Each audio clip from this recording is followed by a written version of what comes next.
السلام علیکم ناظرین، پروگرام معذرت کے ساتھ میں ہوں شاہد میتلا۔ پاکستان تحریک انصاف اصلاحات کے ایجنڈے کے ساتھ حکومت میں آئی تھی۔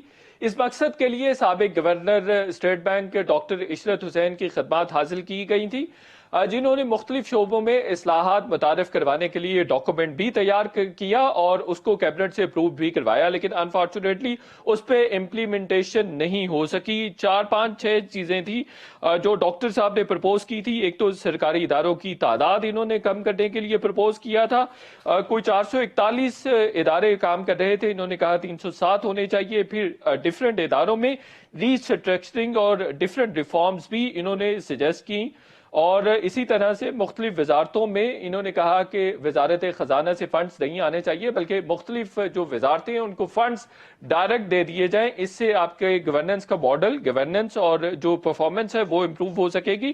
پھر بیوروکریسی کے لیے انہوں نے پرفارمنس مینجمنٹ سسٹم بھی پرپوز کیا، پروموشن پالیسی بھی پرپوز کی، اور پھر ڈیفرنٹ منسٹریز میں جو وہ مختلف ایکسپرٹس ہیں ان کی تعیناتی کے لیے بھی انہوں نے سجیسٹ کیا۔ بہرحال یہ تمام چیزیں نہیں ہو سکیں، اس حوالے سے انہوں نے اپنے تحفظات کا اظہار پرائم منسٹر صاحب سے بھی کیا، لیکن یہ کیا بنا، کیا ہوا، کون سی ایسی رکاوٹ تھی جس کی وجہ سے یہ ریفارمز جن پر ڈاکٹر عشرت حسین صاحب نے 3 سال کام کیا لیکن امپلیمنٹ نہیں ہو سکیں؟ اور پھر نیب کے رول کے حوالے سے اور نیب کے بے تحاشا اختیارات کے حوالے سے بھی انہوں نے اپنے تحفظات کا اظہار وزیر اعظم سے کیا کہ اس کی وجہ سے مسائل پیدا ہو رہے ہیں، بیوروکریسی کام نہیں کر رہی، اور شاید سرمایہ کاری میں بھی اس وجہ سے کمی آ رہی ہے۔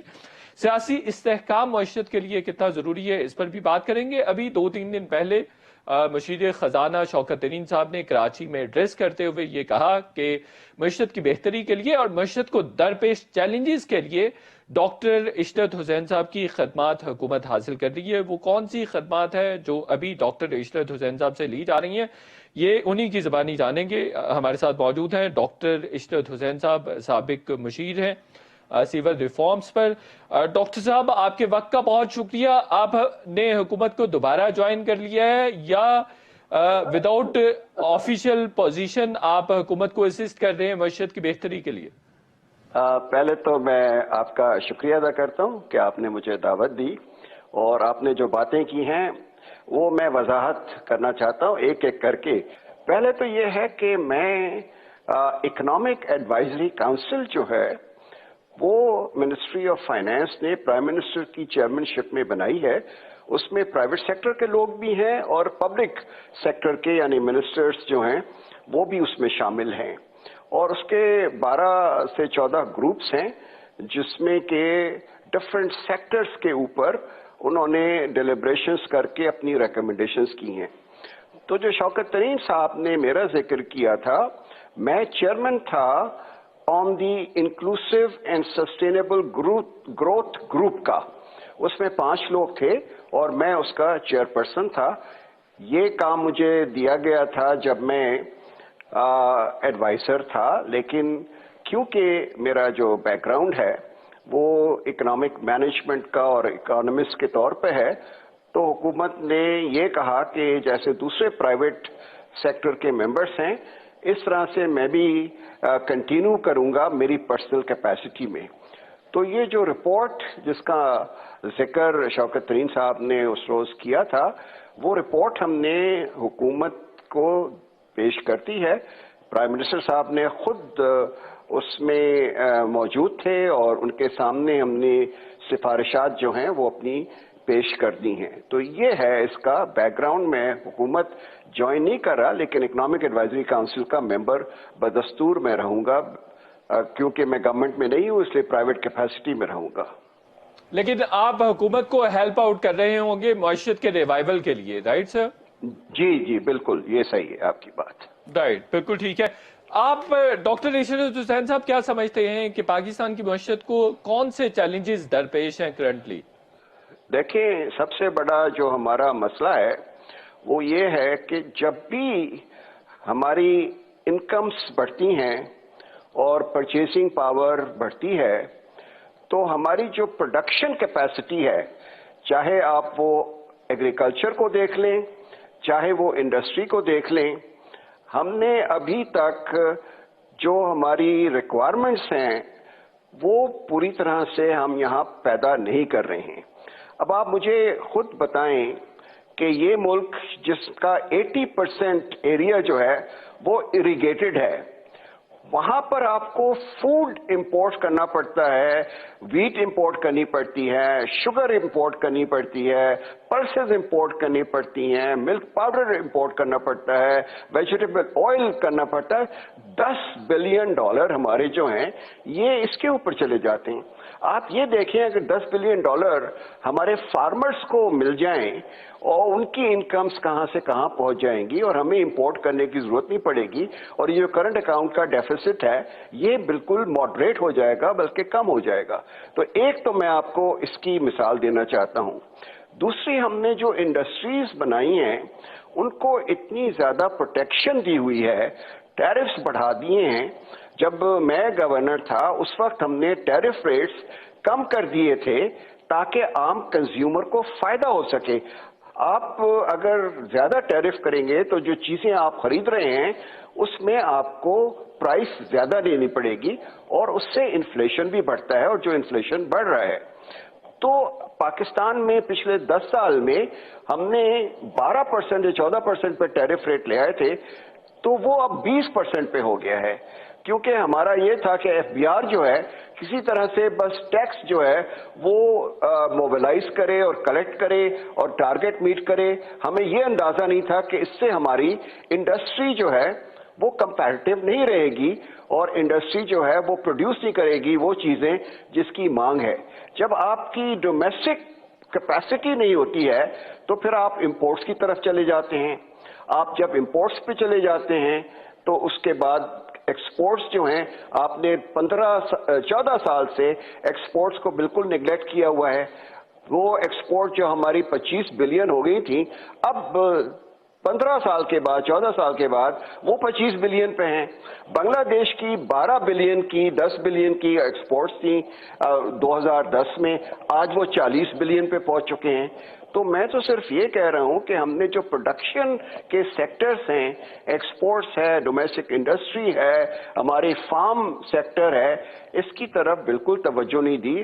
ہم نے ٹریڈنگ کی طرف اور امپورٹس کی طرف دی، اور اس کی وجہ سے ہم اس پریشانی میں مبتلا ہیں۔ تو یہ تو ہمارا جو اس وقت کرنٹ اکاؤنٹ کا ڈیفیسٹ بڑھ رہا ہے، اس وجہ سے بڑھ رہا ہے کہ دنیا کی پرائسز بھی جو ہیں وہ بڑھ رہی ہیں۔ فار ایگزامپل پیٹرول کی پرائس آج سے 6 مہینے پہلے، 8 مہینے پہلے $40 پر بیرل تھی، آج وہ $80 پر بیرل ہو گئی ہے۔ بالکل ٹھیک اسی طرح فوڈ انڈیکس جو ہے وہ بھی ڈبل ہو گیا ہے۔ تو یہ آپ کہہ رہے ہیں کہ مہنگائی جو ہے یہ ڈیمانڈ چونکہ پک اپ کر گئی ہے، اس وجہ سے ہے؟ جی، دونوں چیزیں ہیں۔ ایک تو یہ ہے کہ آپ کی ڈیمانڈ پک اپ کی ہے، جب آپ کی گروتھ 4-5% ہوتی ہے تو ڈیمانڈ پک اپ کرتی ہے۔ جب ڈیمانڈ، اور میں ابھی آپ کو بتاتا ہوں کہ ڈیمانڈ کو پک اپ کرنے کی وجوہات کیا تھیں۔ ایک، جب وہ کریں گے اور آپ کی سپلائی جو ہے وہ شارٹیج ہو جاتی ہے، جیسے میں نے کہا کہ ویٹ کے لیے ہمیں 3 ملین ٹن باہر سے لینا پڑا کیونکہ آپ پروڈیوس نہیں کر سکے۔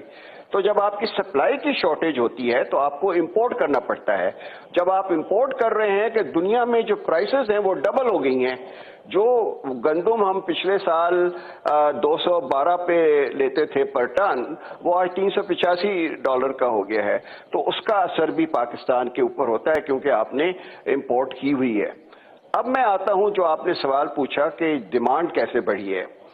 ایگریکلچرل اکانومی میں پچھلے سال 1100 بلین روپیز کا ایڈیشنل انکم ہوئی ہے، کیونکہ ویٹ کی پرائس 1400 روپے سے بڑھا کر پروکیورمنٹ پرائس وہ 1800 کے قریب کر دی گئی تھی۔